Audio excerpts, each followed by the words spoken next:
3 years ago, I was in Pittsburgh, Pennsylvania, sitting behind the main stage at General Assembly, helping to put together the arches that would be a part of the doorways for that evening's youth service. It was my first time working as a youth advisor in Unitarian Universalism. This worship, Synergy, was my team's project. I had shepherded 2 high schoolers as they planned this very important worship service for the bridging of youth. And while I was back there chatting with Amanda from the UUA, I got a text from one of the young adults asking me to come out to the tables and join a conversation about the service. I expected a simple logistics conversation. It was not. There were big feelings happening around something that some of the young adults wanted to do during the worship service that others felt was not appropriate at that time. I won't go into details, but there was a lot of hard feelings and some harsh words from both sides. And so I spent my time at the table listening, reflecting, and giving the adult to your adult level of advice. The conversation ended and I headed backstage again. And the next moment changed my life. Amanda looked at me and said, "Hey, I hear you're an amazing chaplain. How would you like to come to camp in Wyoming and serve as a chaplain for our middle and high school youth?" It's like, cool, when? Next week. Friends, I had a moment, because this was everything I felt called to do in my life. And I knew that the board at the congregation I served was already unhappy with how much I had been traveling for school and events such as General Assembly. I joked that I said yes because it was 10 days in July in Wyoming. I offered to dig latrines to get out of Florida in July. A week and a half later, I was landing in Denver Airport, about to embark on a great adventure. And I expected an easy week, right? Chaplain duties probably meant dealing with homesickness, or maybe some struggles with cabin mates, or maybe some things that the campers had brought with them from home that they're dealing with. No. So much no. What I discovered, and what brought me back every year since, is that our Unitarian Universalist youth are dealing with very big things. They're dealing with their gender identity, and how their families are responding, both good and bad. They're dealing with figuring out how to survive when the country is outlawing their very existence. They're dealing with deciding if the faith they have been raised in is being reflected in the adult congregation. And after 3 years now of serving as a chaplain, I felt it was time to share with you all what I've learned from these campers.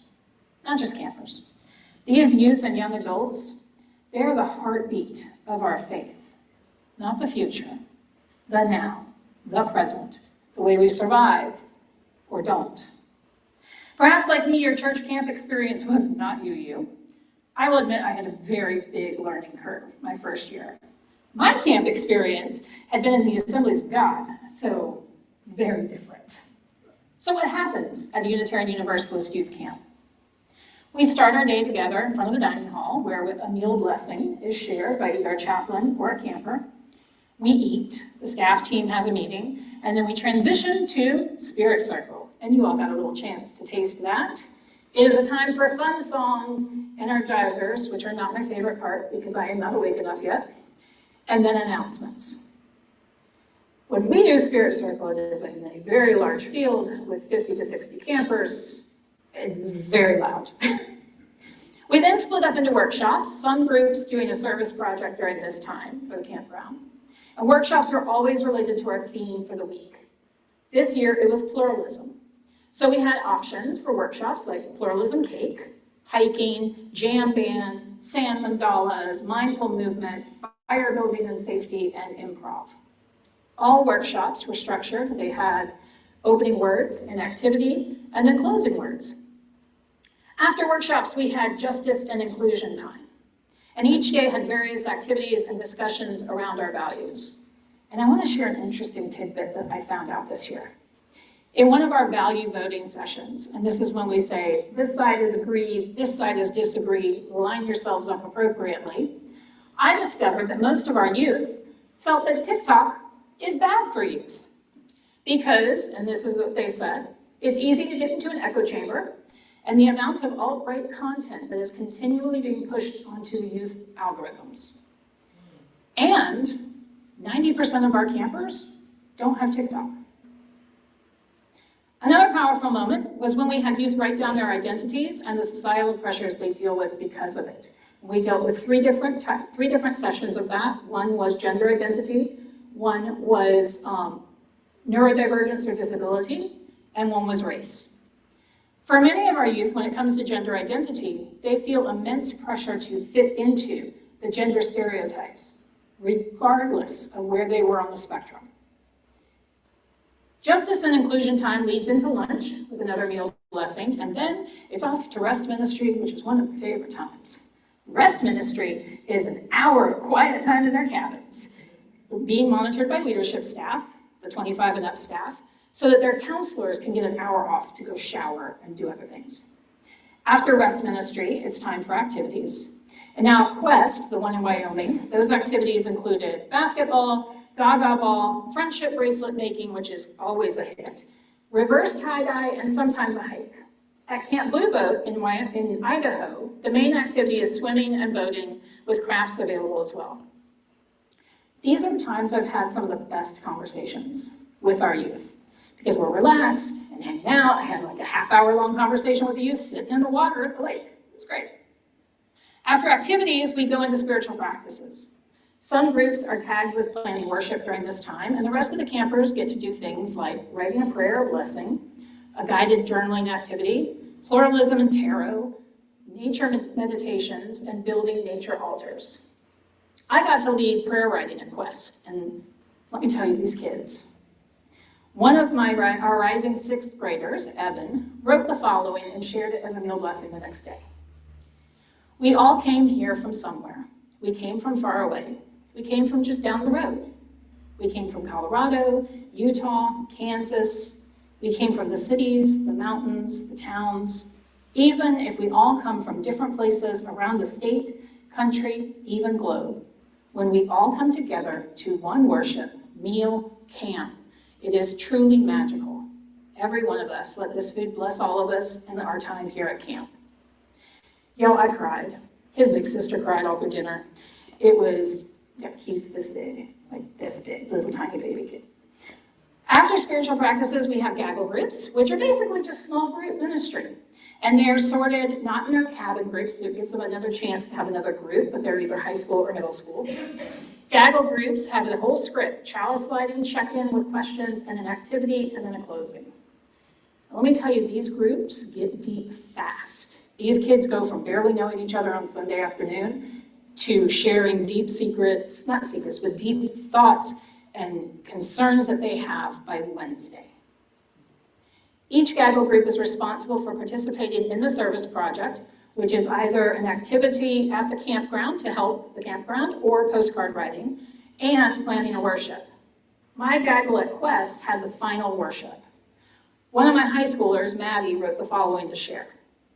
When you look up, you can see stars, hundreds of stars, twinkling long into the night. When the clouds come, they cover them up, but that doesn't mean they're gone. You might not see them, but they're there. Millions of stars way up there. Stars come and go, just like friends. We leave this camp, but never forget it. We make friends who will leave when the week is done, but we will never forget them. Every year we come back. We meet old friends and make new ones. But every year we come back again, just like the stars and clouds. Friends are here for you, even when you can't see them. Again, I cried. I cry a lot at camp. At Camp Blue Boat, my gaggle was responsible for the Tuesday morning worship, which my former dean from Meadville thought was hilarious that they put me on morning worship. But the group decided to do it at the beach, on the lake. And they planned for everyone to pick up a rock that was unique like them. Then our new camper, first year at camp, Fiona, wrote the reflection. She had them look at their rock, recognize its uniqueness, and recognize that everyone had a unique rock. And she then invited them all to come to the water's edge and throw their rocks into the lake, watching the ripples and how they interact with one another. It was really powerful, and everyone was talking about this service for the rest of the week. So back to our schedule. After Gaggle groups, it's dinner, and you guessed it, another blessing. Then we have some type of evening activity with worship either before the activity or after, depending on what the activity is. But most nights, worship is our closing activity. And after worship, we send the middle school campers to bed first, and then the high schoolers get to hang out for about half an hour. And they'll hang out there and spontaneously sing songs around the campfire, worship songs around the campfire. And then it's the most glorious time because it's bedtime, and I don't have a cabin to watch. So very different than what you may have experienced at camp. It was definitely different than what I have experienced at camp. And I tell you all that to say this. Our Unitarian Universalist youth know our faith. They know what it means to be a pluralistic faith, especially after this week at camp. They know how to support one another. They understand how to craft a worship service that is meaningful and engaging. And they understand our values and believe strongly in them. They know what injustice looks like, and it makes them really angry. And after talking with some of our young adult counselors, they know what's lacking in their congregations, but they feel powerless to change it. In the 3 years now that I have served at Quest, I've watched a handful of youth transition to being adults. I've been there for their bridging at camp. And sobbed, just was a mess. And I had my heart broken this year when those young adults went from checking in with their congregation name during staff training to simply responding, "Camp is my congregation." I want you to hear that. These are not youth who were just occasionally going to church. They are youth that were really engaged with their congregations and their youth groups as teenagers. And once they bridge, once they move from high school to adulthood, once they no longer have these youth spaces, they no longer feel that the congregation is theirs. And I'm not talking about one or two either. It was 90% of our young adult staff said either camp or worse, I don't really have a congregation anymore, when asked to name their home congregation. And we know that our youth leave after they bridge. We've known this for 20 years, as the Commission on Appraisal has repeatedly reported to the UUA. And we've been comfortable saying, well, when they get married and have kids, they'll come back to raise their kids here with us, and so it's okay. Friends, I'm here to tell you they're not coming back. This generation that is moving into young adulthood, Generation Z, is not planning on having kids anytime soon, if at all.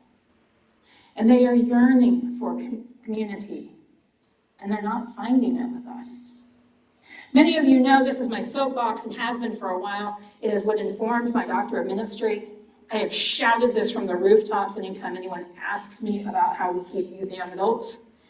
We should not be okay with our youth leaving as part of their journey into adulthood. During Camp Blue Boat, I sat and wrote postcards to voters with another staffer and my high schooler, Fiona. Somehow, they got me on my soapbox, not that it takes much, and I began talking about it. And Fiona shared with me how things are in her congregation and how she really only just attends youth group because the main congregation isn't feeding her in any kind of meaningful way. And she shared how some youth members wanted to join the board and the bylaws allowed for it, but they hit so many roadblocks by members who didn't think that they should have a voice there. And I realized that may not have been the members' intention, but the impact felt by this high schooler was that her voice was not important in her own congregation. After we cleaned up and got ready to go to our next thing, Fiona pulled me aside and said, I appreciate what you shared with me. It made me realize that if I want things to change, I need to be there, even if they aren't sure they want me. I'm going to start going to the main service more and make sure that they know I'm there. Thank you. She also gave me my first friendship bracelet from camp, so she's a special place in my heart. That was like the 4th or 5th time I cried that week. So what are my lessons from camp for you? I have 10, because I like lists. 1, our youth are dealing with so much. The state of the world, their own identities, acceptance or lack of, even at home and in their church communities. School shootings, legislation that wants to erase them or their friends, and the knowledge of the world they are about to enter as adults is falling apart around them. They know, too, they know what it means to be a Unitarian Universalist in very deep ways. They know and deeply believe in our values of justice, equity, transformation, pluralism, interdependence, and generosity. They know what it means to honor the inherent worth and dignity of every person. And in many cases, they are not seeing this in their congregations. We have youth who use a name and pronouns at camp that they do not use at home because they can't.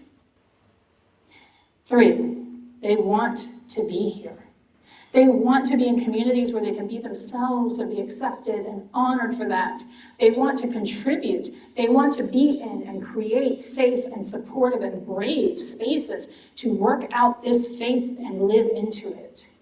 They want to invite their friends to our congregations, but they don't because they're not sure it's safe for them. 4, they worship deeply. Not to a deity or a concept, but they consider community to be that thing of worth that needs to be lifted up. After 3 years of youth worship nightly at camp, I get it now. Their worships are deeply spiritual. They contemplate, they wish, they dream, they hold one another in love. They sing. My goodness, do these kids love to sing. We often have to kick out the high schoolers when it's time for them to go to their cabins because they would stay around that campfire all night if they could. They sit there in silence between songs, and then someone begins singing something and we all join in. Not hymns, newer songs and chants. They are able to harmonize and do them in rounds. Their worship activities are thoughtful and deep. Meditations, conversations, reflections, readings. There is time for silence. There is singing, time for singing, and it's an interactive and engaging service. Is it any wonder that when they reach the big church that they find it lacking? 5, they want so much more for us. These youth and young adults believe with every fiber of their being that we as a faith movement can change this world. They're ready to go. They don't want to sit in endless committees discussing how to do it. They are brave change makers and are ready to be deployed into the world. They'll do it without us if they have to, but it breaks their hearts. 6, they will be lovers of leaving. We teach our kids well. We share with them all the other faiths out there. We teach them about building communities. And when we don't live up to our aspirations, they will leave to protect their hearts. 7, they will build their own communities.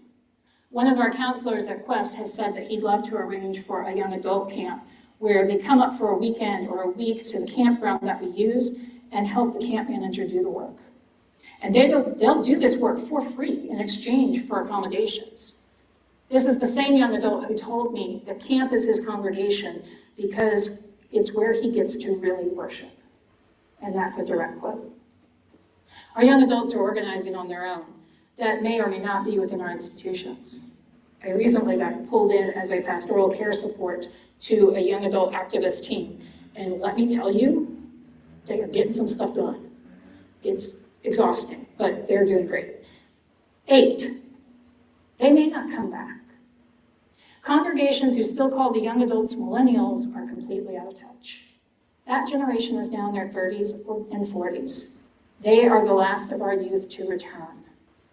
Generation Z is our young adult generation, and due to the state of the world, they are choosing to delay or simply not have children. What will bring them back? And why are we okay with them leaving in the first place? 9, they are capable leaders, more than capable. One of the things I've learned about youth spaces is that they are youth-led.